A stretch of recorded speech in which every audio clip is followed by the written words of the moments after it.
মঙ্গলবার 3 দিনের উত্তরবঙ্গ সফরে রওনা হওয়ার আগে ফের এসআইআর ইস্যুতে নিজের অবস্থান স্পষ্ট করে দেন বাংলার মুখ্যমন্ত্রী মমতা বন্দ্যোপাধ্যায়। সোমবারই ভোটার তালিকার নথিতে আধার কার্ডকে জুড়তে বলেছে সুপ্রিম কোর্ট। সেই কথা প্রসঙ্গেই বাংলার প্রশাসনিক প্রধান জানান, আধার কার্ডও এখন পরিচয়পত্র, যার নেই তাকে করিয়ে নেওয়ার পরামর্শ দেন।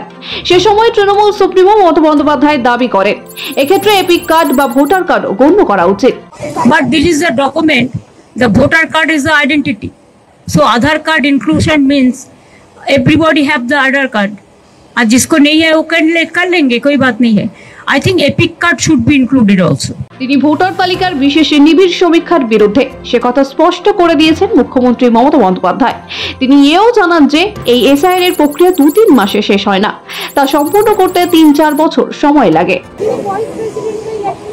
ভাই যখন হবে তখন বলবো, এখন তো হয়নি। আমরা এসআইআর বিরুদ্ধে, তার কারণ হচ্ছে 3 জন ইলেকশন কমিশনার আপনারা দেখেছেন, যারা আগে ইলেকশন কমিশনার ছিল, তারা বোল্ডলি কাল বলেছে এসআইআর নিয়ে 2-3 মাসে হয় না, এটা করতে গেলে 3-4 বছর টাইম লাগে।